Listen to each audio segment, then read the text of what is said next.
Live from the Scripps Studios, this is 10 News. So today, we will make history. The final stage of the impeachment of President Trump is underway. Good evening, I'm Lindsay Pena. And I'm Steve Atkinson. Today, the 7 managers tasked to prosecute the case hand-delivered the articles of impeachment to the Senate. As ABC's Rachel Scott reports, this comes after a long-awaited vote. 28 days after the House voted to impeach President Trump, House Speaker Nancy Pelosi putting her signature on the articles of impeachment. We'll cross a threshold in history, delivering articles of impeachment against the President of the United States for abuse of power and obstruction of the House. Her handpicked 7 managers who will prosecute the case against the president, walking it across the Capitol to deliver the articles to the Senate. The diverse group of Democrats includes 3 women and 2 freshmen. So we're going to simply follow the facts, apply the law, be guided by the Constitution, and present the truth to the American people. The next phase still steeped in partisanship as the battle over witnesses intensifies. Democrats with 59 pages of fresh evidence in hand, ramping up the pressure. The evidence is overwhelming. The latest evidence with Parnas and Giuliani makes it even more so. Text messages, emails, and handwritten notes released from Lev Parnas, an associate of President Trump's personal attorney, Rudy Giuliani, facing an indictment in New York. He's cooperating with authorities in New York and Congress. Parnas was arrested on campaign finance charges this fall, writing on hotel stationery, quote, "Get Zelensky to announce that the Biden case will be investigated." But any decision on whether witnesses should testify requires a simple majority vote. 4 GOP senators would need to vote with all Democrats to cross the threshold. House Democrats may have descended into pure factionalism, but the United States Senate must not. And the Senate is now focused on preparing the chamber. Chief Justice John Roberts could be sworn in as early as tomorrow for his role to preside over the trial. Rachel Scott, ABC News, Washington. There are 4 groups of people to watch during this trial: the House impeachment managers, Trump's defense team, the 100 senators, and Chief Justice John Roberts, who was just mentioned. The managers are essentially the prosecutors. Trump's team of attorneys, that's the defense. The senators are the jury who will weigh the evidence and make the ultimate call, and Roberts will be the one presiding over the trial. You can follow any developments in this story by downloading our free mobile app. Just go to the App Store and search 10 News. Some breaking news now out of Chula Vista. A gas line break forced some evacuations and others to shelter in place. This is at a recycling plant in the 2800 block of Main Street near Broadway. Fire and SDG&E crews have finished the emergency repairs. SDG&E told 10 News that a forklift caused the break by hitting a 3/4-inch pipe connected to a gas meter. The recycling plant was the only customer affected. No injuries were reported. And right now, police are looking for 3 possible killers after a man was found bleeding to death in a car. That man was found around noon near 41st Street and Boston Avenue next to the South Crest Recreation Center area. Investigators have a 3-block radius blocked off while they search for clues. They have not revealed who the man was or how he was killed, although they did say there were no reports of gunshots. 3 young men were seen running away from the area near the time of the attack. Took him to the airport, got a call that he landed, and never got the call that he made it back to base. That was the final conversation that Camp Pendleton Marine had with his girlfriend before he was killed in a wrong-way crash on the 5 early Tuesday morning. Our 10 News reporter Mimi Alcala joins us on this story. And Mimi, the Marine, he'd just flown back to San Diego after spending some time with his loved ones in Utah. He did, Steve. He spent about 2 weeks back home in Utah with his family and his girlfriend. He made it back home to San Diego late Monday night and was driving here on the 5 near Carlsbad, heading back to base, but sadly he never made it. Yeah, you just gotta relax and chill out for a good 15 days. Raiden Lynn says it was a wonderful 15 days having her boyfriend, 19-year-old Matt Adams, back home in Orem, Utah. We did everything he wanted to do while being back. We gotta go shooting, we gotta go camping, hang out with his cousins. Matt was a Camp Pendleton Marine for just over a year, and this was his first big trip back home. He loved everyone and everything. His older brother, John, was thrilled to see how much he'd grown. He's matured so much ever since he matured so much when he joined the Marines, and he just became a whole new person. It was amazing. After 2 weeks, Matt flew back into San Diego. Took him to the airport, got a call that he landed. Raiden says she was waiting for the next call when he made it back to base, but sadly, that never came. when two military men are standing on your doorstep, what else can you really think? Tuesday around midnight, CHP says a man identified as Christian Zarita was speeding away from police in a truck, going the wrong way on the 5 when he hit Matt's car head-on, killing him. Gonna miss the conversations and miss my best friend. Zarita was also killed. 10 News learned he had a lengthy criminal history dating back to 1999. He was also charged with fleeing from officers before and was scheduled to appear in court for that case today, which is one of the most painful things for Matt's family. He likes to take responsibility for his actions. The most frustrating part for my family is to have someone who ran away from their mistakes and ran away from those actions to be the one that ends up taking my brother. And Matt may have never seen this crash coming. Oceanside police say the suspect had his headlights turned off during the time of the crash. Matt's family tells me they plan to hold his funeral in Utah. We're live in Carlsbad. Mimi Alcala, 10 News. Do feel for that family. Thank you, Mimi. A distraught mother is offering a reward to help figure out what happened to her son who went missing in 2015. Today, Leilani Thompson fought tears as she talked about her son's disappearance. Elijah Bear Diaz was last seen at their El Cajon home. He had just turned 20. Police say they don't know if Diaz voluntarily left or if there was foul play.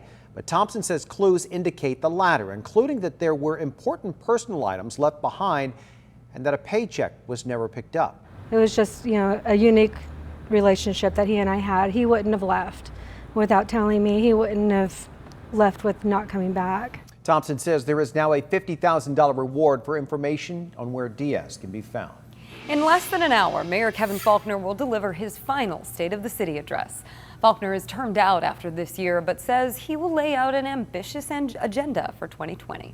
10 News reporter John Horn is live downtown. And John, 2 key topics are likely to dominate this speech. And Lindsay, those two go hand in hand. Those are our homeless crisis and our housing crisis. We expect the mayor to address both tonight. You can see people are starting to come in. The city expects more than 1,000 here at the Balboa Theater. There is tight security, as you can see, and a small group of demonstrators here that have been doing different demonstrations throughout the last few 15-20 minutes. Now, that being said, the mayor inside will be focused on the city. He says he'll be unveiling what he considers his most ambitious plan yet. Less land, way more expensive. That pretty much sums up Ann Dyer's new reality in San Diego. She just moved here from Tucson, where she says she paid $750 a month to rent an entire house on a half-acre of land. Here I pay $900 for a 2-bed, 1-bathroom condo that I share with a roommate. Either way, Dyer's happy to be in San Diego, a city she says she can go outside in 365 days a year. But the sunshine isn't the only reason the rent is high here.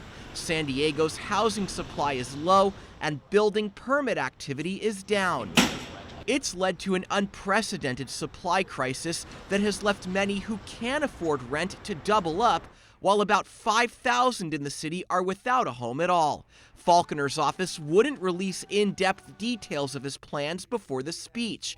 However, the mayor has championed developments with smaller units and minimal parking requirements to lower the cost. I would if we had some more reliable public transportation. This year, the mayor will ask voters to approve increasing the tourist tax to expand the convention center, fund road repairs, and housing services for the homeless. Additionally, the city is pursuing a series of changes that would include incentivizing developers, streamlining permitting, and to lessen the blow of losing current low-income units once their deed restrictions expire. And that speech is scheduled to begin at about 6 p.m. Now, the mayor's office says that Faulconer will detail his plans to build more homes, invest in communities, and detail what he calls his, quote, One San Diego pledge. And we will have the highlights of that speech for you on later editions of 10 News. For now, live downtown, John Horn, 10 News. Thank you, John. San Diego will become the first city in the country to do a detailed study of how many foster youth end up out on the streets. Today, city leaders and homeless advocates came together to announce the ambitious project. Over the next year, they plan to survey all of San Diego's homeless population. They expect to get detailed data on the former foster children.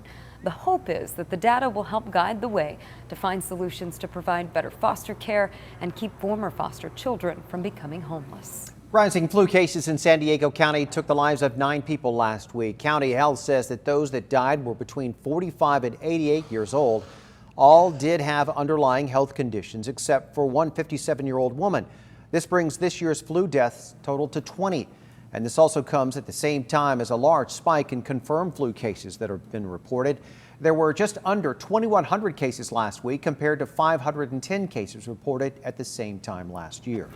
New information is emerging about that Delta plane that dumped jet fuel over an LA area school yesterday, dousing dozens of students. A spokesman for the FAA says the crew didn't communicate with air traffic controllers. Reporter Miriam Hernandez explains the questions investigators are now trying to answer. Under a shower of contaminating jet fuel, children, neighbors, pets. Under investigation, the actions of the flight crew. Bring you back to LAX immediately, or do you need to hold the burn fuel? You tell me what you need to do. The FAA confirms that air traffic control asked Flight 89 if it needed to dump fuel. The typical practice is to direct the pilot away from people. What happened instead? We've got the engine and we have compressor stalls. We've got it back under control. We're going to come back to LAX. We're not critical. Okay, so you don't need to hold the dump fuel or anything like that? Negative. We'll be requesting runway 25 right. The dump had already happened. Oh, I was right here.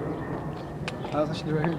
Alex Vargas is among many residents under the flight path who today are asking about their well-being. Started getting kind of itching skin. While the schools have been scrubbed down, neighboring properties have not. My kids still come home, they still play outside in the back or out here up front. So I mean, I don't know if there's any precautions that we should take. Like the smell was so bad and I didn't like it. The Department of Public Health says the fuel strewn in the air has long evaporated, that the school cleanup was precautionary. These fuels are still expected to volatilize and evaporate and should not continue to present a health risk to the public at large. Backyard fruit, another precaution.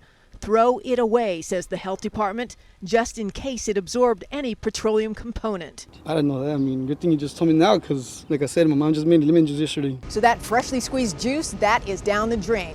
Tonight, the FAA says that there is a scenario in which the jet could have safely dumped that fuel in this area, but it would be so high up, that jet, the fuel would have completely evaporated before anything hit the ground.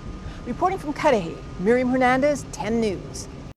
I'm Derek Stahl in the 10 News Live Center with breaking news. 2 crashes in the East County snarling the evening commute. Sky 10 was over the scene just a short time ago. This is in unincorporated El Cajon near the Lake Jennings area. There was a crash on the eastbound side. A white pickup truck crashed through an embankment, hit a pole, went down a guardrail. It rolled. The driver was standing outside the vehicle, so hopefully that person not hurt very much, but really has backed up traffic in the East County going through the El Cajon area on the westbound side. There was another crash on the eastbound side as well. A lot to deal with out there right now in the unincorporated El Cajon area. In the Live Center, I'm Derek Stahl, 10 News.